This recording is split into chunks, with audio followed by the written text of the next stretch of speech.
Good morning, friends. Today's topic for the lecture is that is called balance of payment and balance of trade. Again, it is a very important topic for the UGC net management, commerce and economics students. And it comes under the international business and the business environment syllabus of the UGC net for the management, commerce and economics. So firstly, we'll start with the balance of payment and balance of trade. Firstly, we should know what is all about the balance of payment and what is the need of the balance of payment. Balance of payment is an annual statement of all the economic transactions from the one country to the rest of the world. That means all those countries, whatever the international transactions they are making from one country to the rest of the world, which comes under the balance of payment. And what are the needs to maintain or to prepare the balance of payment for the particular countries? Means balance of payment, as I have already told you, balance of payment is an annual statement of all the economic transactions from one country to the rest of the world. That means whenever we are comparing any international transactions or we are comparing any international stability from the one country to the rest of the world, we can get easily understand on the basis of the balance of payment account where we stand in front of the whole world. Now we are starting with the balance of payment. Firstly, basic meaning balance of payment hota hai kya hai? Balance of payment is I have already told you. It's all about all the economic transactions from the one country to the rest of the world within the certain period of time is called balance of payment. Balance of payment is an annual statement.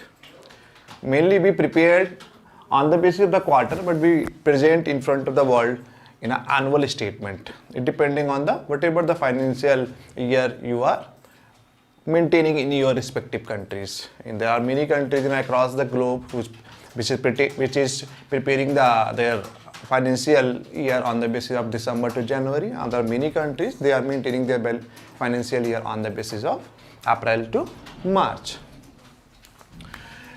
So what things we have included in a balance of payment account? Balance of payment accounts include the three accounts. First is the current account, second is the capital account, and third that is called official reserve account. Official reserve or foreign reserve account.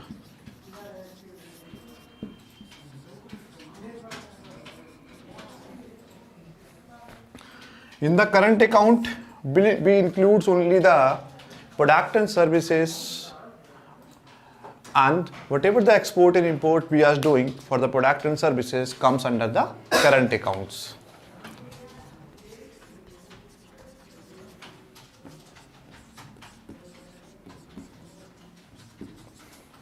Goods,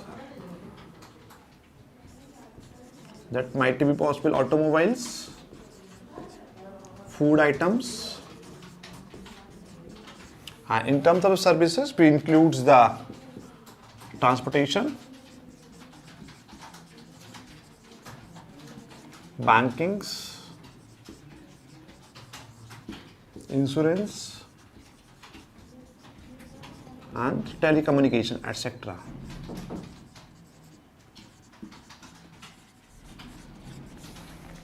That means in a current accounts we include the export and imports of the product and services. Product means whatever the tangible product we are having and whatever tangible product we are exporting from one country to the rest of the world, they'll come under the current account. And services as well, as there are, as we know, India is a service sector countries and around more than the 65% contribution in the GDP coming from the service sector. So service sector plays a very crucial role to development of the Indian economy. Secondly, the capital account. In the capital accounts,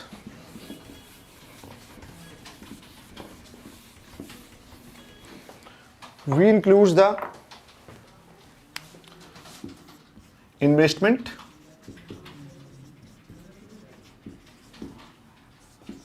banking capitals,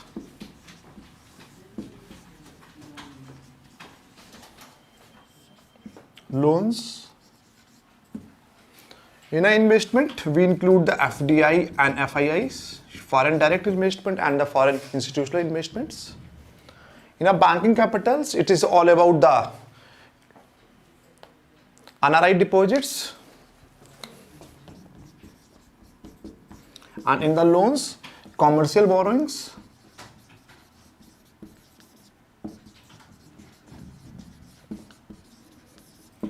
loans from the commercial borrowings, and the second is loans from the external monetary organizations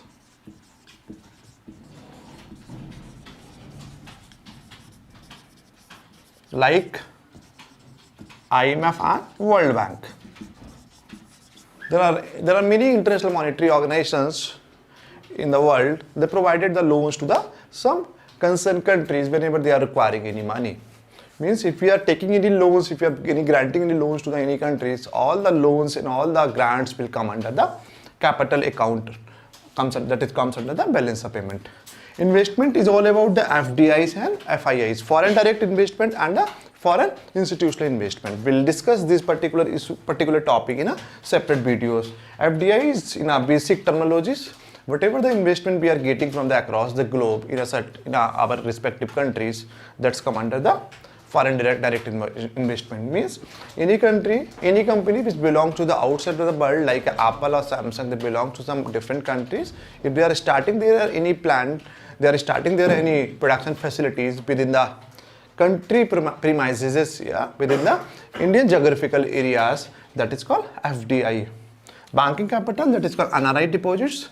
All those persons who belongs to the India and they are working in the outside of the countries, and whatever the money they are investing in India, that is called NRI deposits. Commercial borrowings, whatever the borrowings we are taking from the across the globe, that's come under the commercial borrowings. And the loans, I already told you, whatever the loans we are getting from the International Monetary Fund or the World Bank, or there are some other monetary institutions like Asian Development Bank and some other European development banks, they comes under the capital accounts. Third, that is called official reserve account.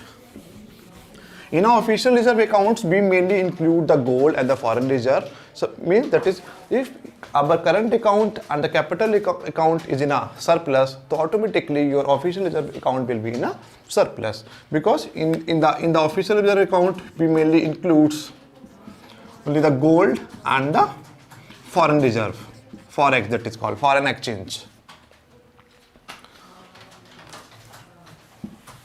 Now next topic, what are the main features of the balance of payment account? First, balance of payment is the annual statement of all the economic transactions from one country to the rest of the world. Second, it related to the period of times. Normally we maintain the 4 times in a year and we represent the annual statement in front of the world.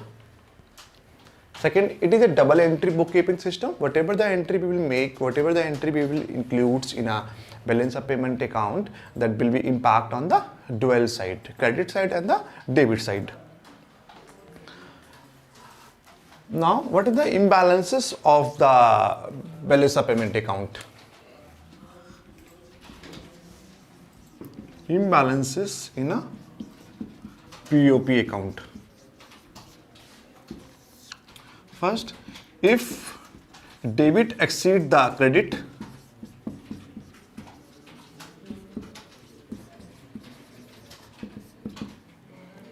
that is called disequilibrium of BOP. Means, suppose that if we have to prepare the current account like this,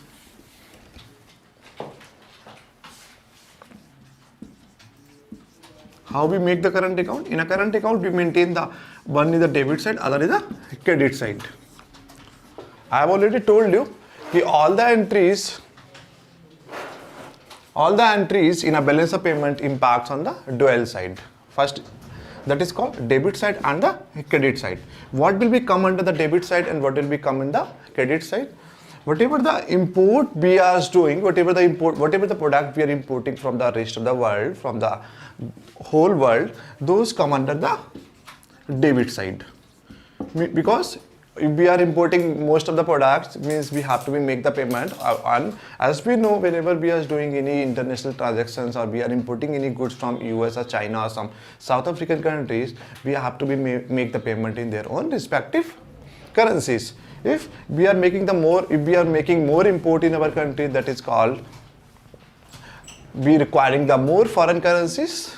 If we are requiring the more foreign currencies, automatically, as we'll discuss these issues, how the currency is appreciated or depreciated, it totally depending on the demand and supply of the currencies.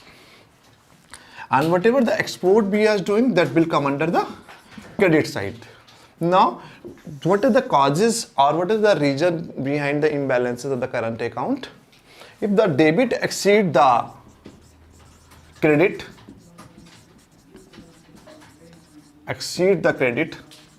means suppose that we are importing the 70% of the product and we are exporting only the 30% product. That is called, if we are doing more export as compared to the export, suppose that if we are importing the more product and we are exporting the less product, that means your balance current account of the balance of payment, that will be the deficit. Because if we are importing the more product, we have to make the more payment, and that is the causes of deficit of current account. In other side, if we are exporting the more product in and we are importing the very less product, that is called current account is surplus. You all will be very amazed to know, in India since 1950 we have never maintained the current account surplus. There was only one quarter, that is called January to March 2017. That was the only quarter of the financial of 1670. On that particular tenure, we had maintained the current account surplus. Otherwise, since 1950, we are preparing the current account or we are preparing the balance of payment, but unfortunately, we are not able to maintain the current account surplus. So I hope you already got it, what is the current account. Again, I am just describing you. Current account is all about the export and imports of goods and services. Whatever the export and import we are doing from one country to the rest of the world, that come under the current account. And all the imports and all the payments will come under the debit side, and all the incomes and all the export will come under the credit side. If your debit side is more than the credit side, or if your import is more than the export, that means your current account is a deficit, in vice versa. Like if your export is more than the import or your credit side is more than the debit side, that's called current account surplus. Like a current account, we have to maintain the capital account as well as, but in a capital account,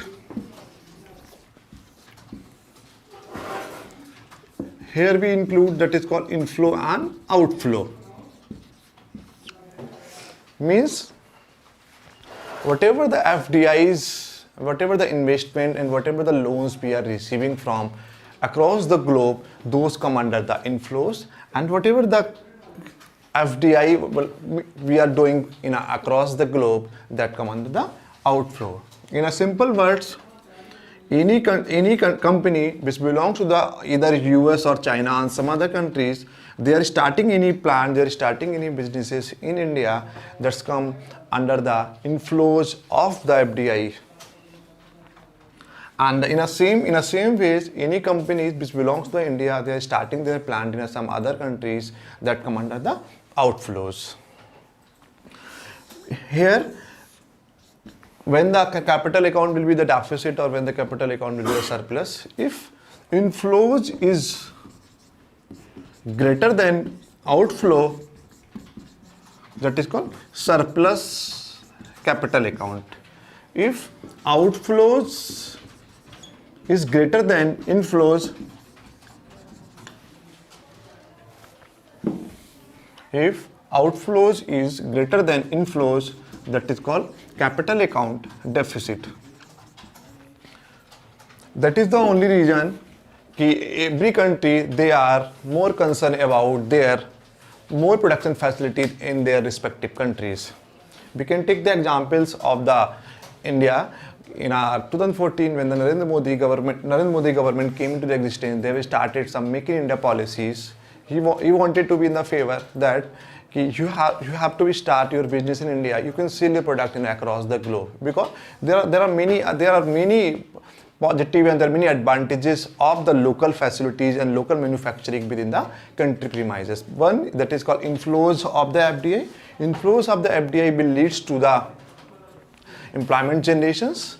Secondly, the increase in a tax revenue. Third, to control the inflation in the domestic market. And fourth, that is called basic infrastructure development in a certain geographical premises. Now, I hope you have understand what is all about the capital account. In a capital accounts, we maintain the inflows and outflows of the loans, inflows and outflows of the FDI and FII, and inflows and outflows of the NRI capitals. Means, whatever the loans we are receiving from the IMF or World Bank or Asian Development Bank, those loans will come under the inflows. Means, whenever we are requiring any some fund or requiring some money from the overseas market, we can ask if we are the member of the IMF or World Bank or some other monetary organizations that come under, and if they provided any loans that come under the inflows. In other words, if like any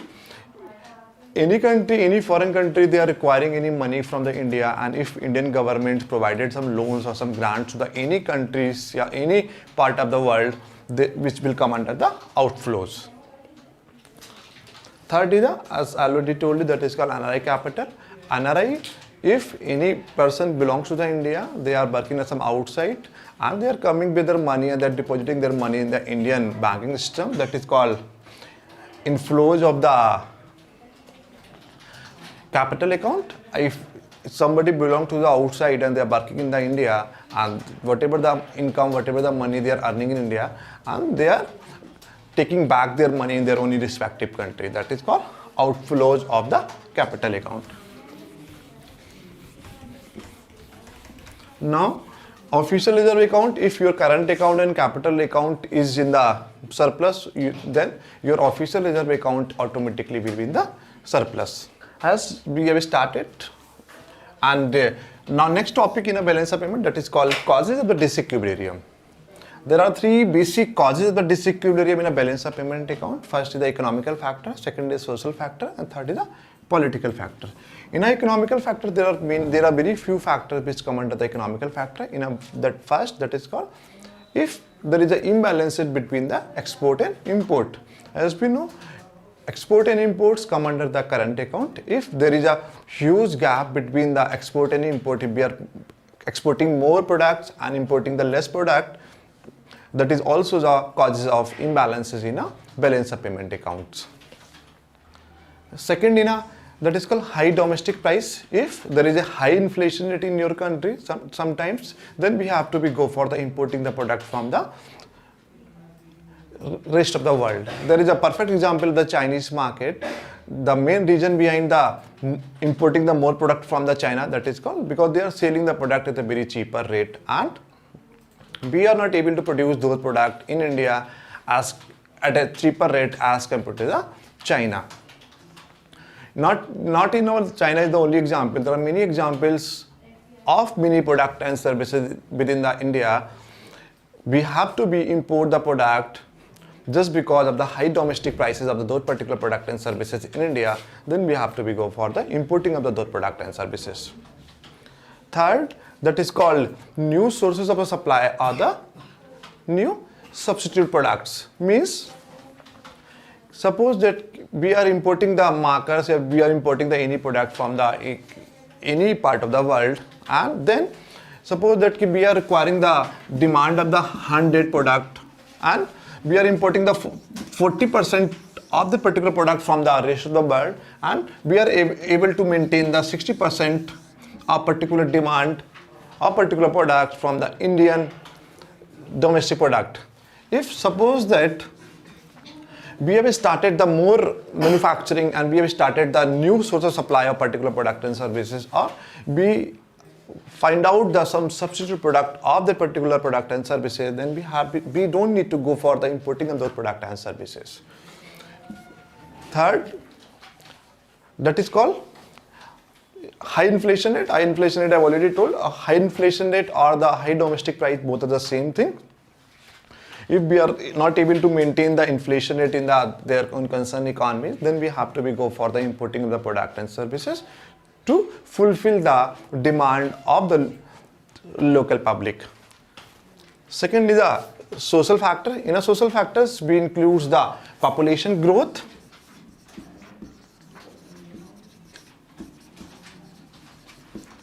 second is the change in the fashion, and third is the change in the consumption pattern. Social, how the population growth impact the balance of payment account means, if your population growth is higher in your country, then we have to, if high population in your country, then we are requiring the more product. If your local manufacturing and local product are not able to meet out the demand and supply of your local country, then we have to go importing of the product and services.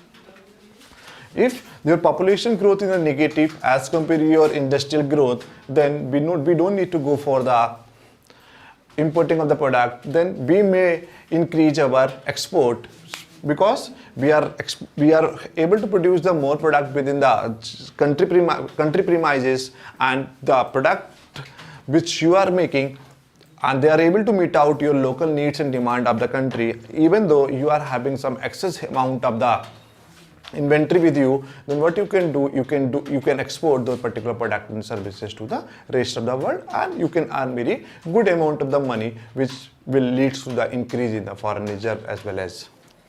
Second is the change in the fashion. Change in the fashion is also one of the important factors for the importing the product from the across the globe. Sometimes, as we know, in a 21st century, change in the fashion is one of the important factors, and it is very rapidly changing day by day.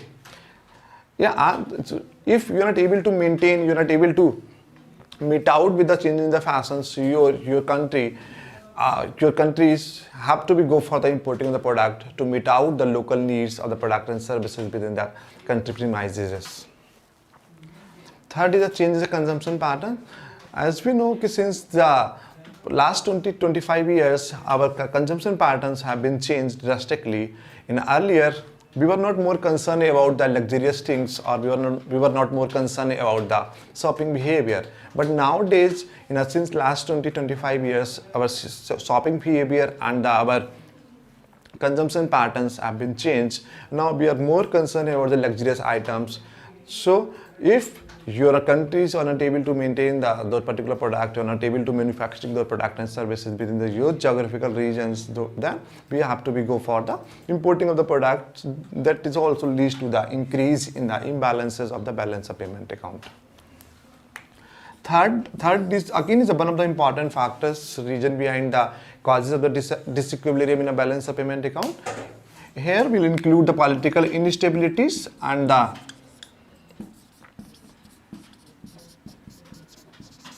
political intervention.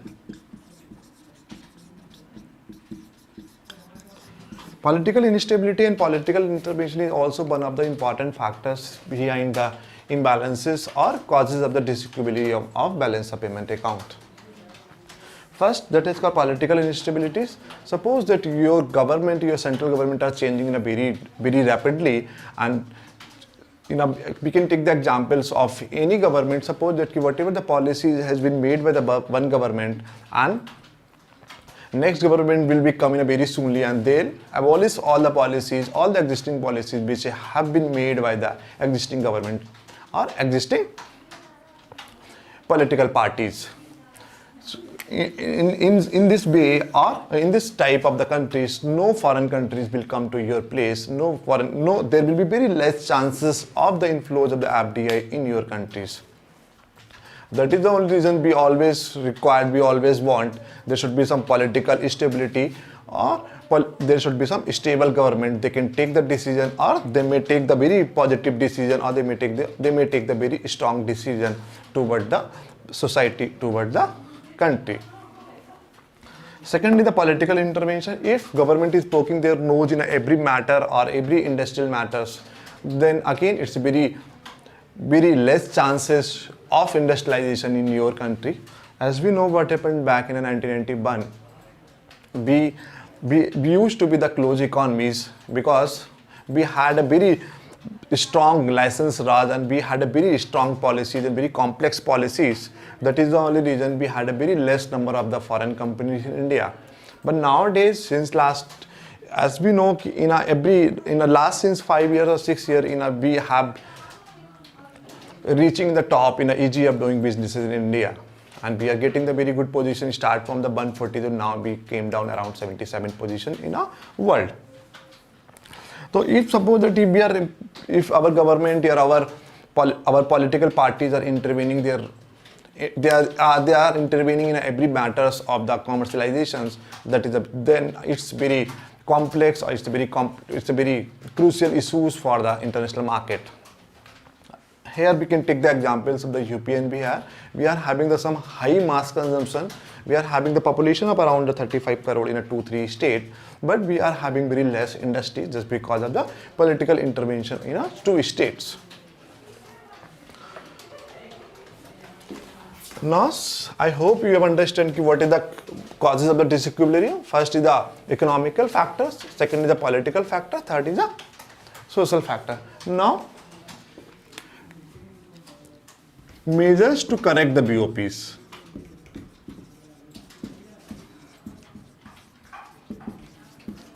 Measures to correct the BOP means what type of the measures, what type of the steps they have to be taken to correct the balance of payment account.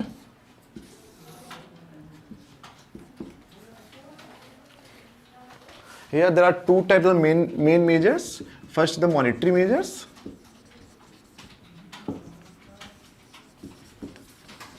Second is the non-monetary measures.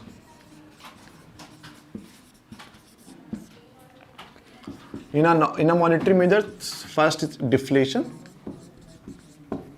Second is the devaluation.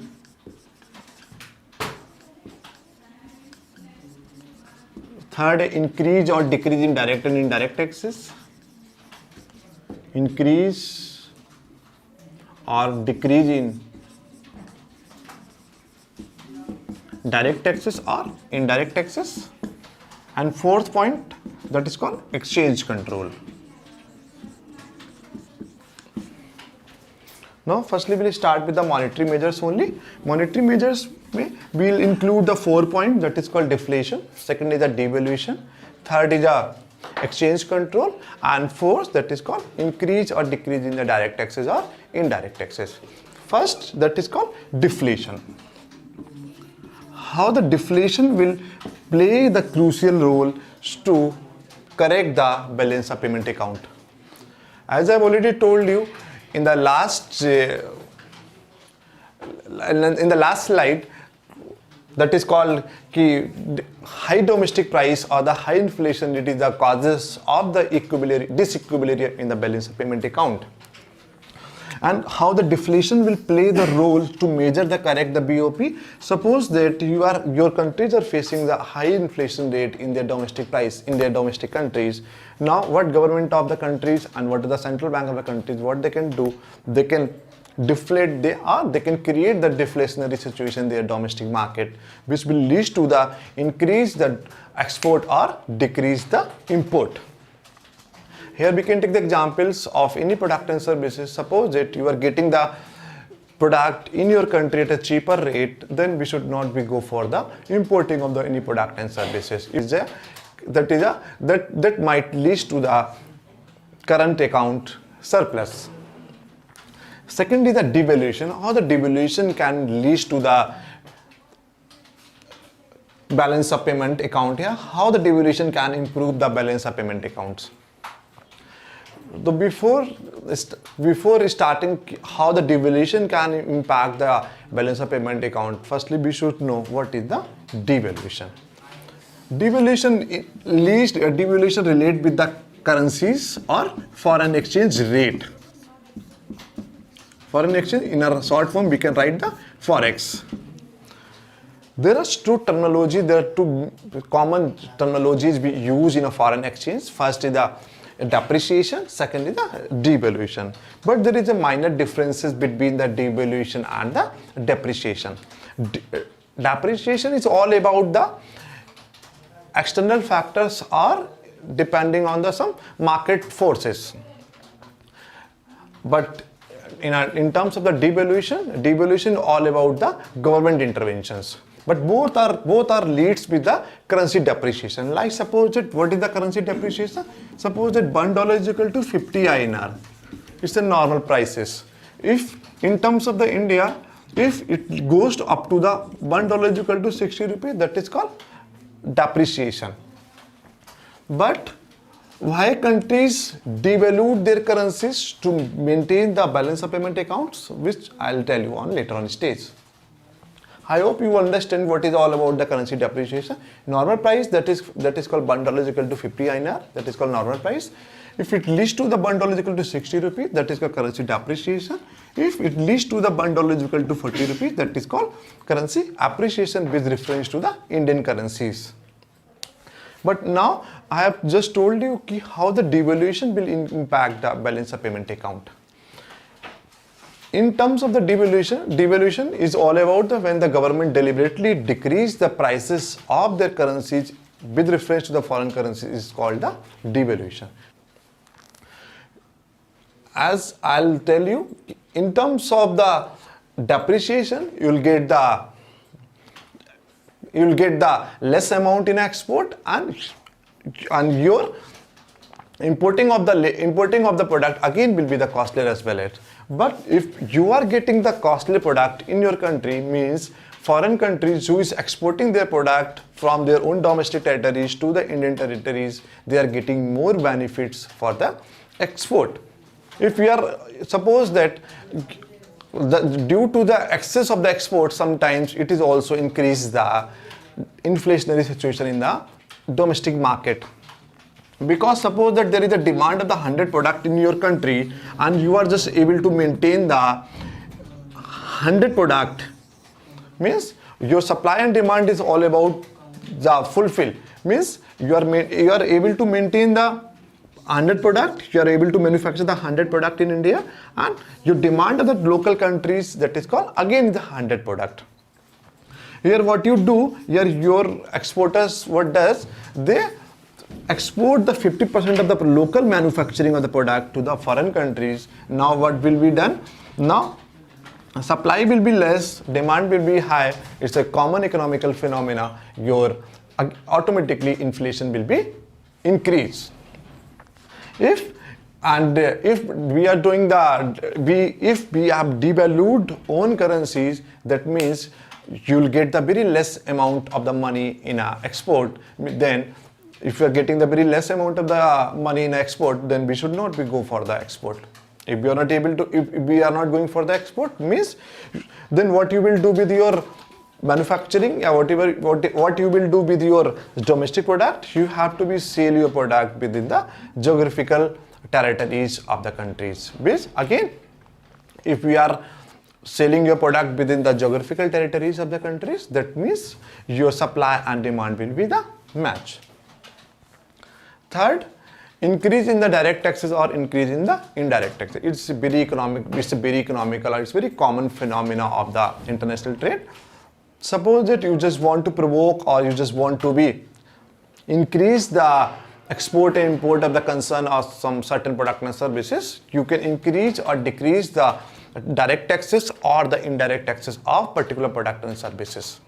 Suppose that if you just want to very less amount of the export in a certain product, you can increase the high tariff barriers, high taxes on particular product and services. Then anybody will not be import those products.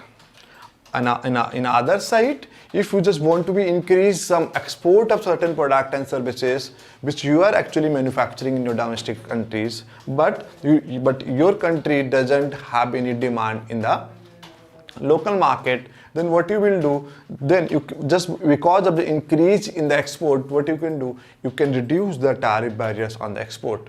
If exporters are getting the very less taxes, then what they can do, they can go for the more export in the international markets. Increase in the direct taxes or increase in the indirect taxes, it's a very common phenomena or it's a very economical phenomena to control the balance of payment account.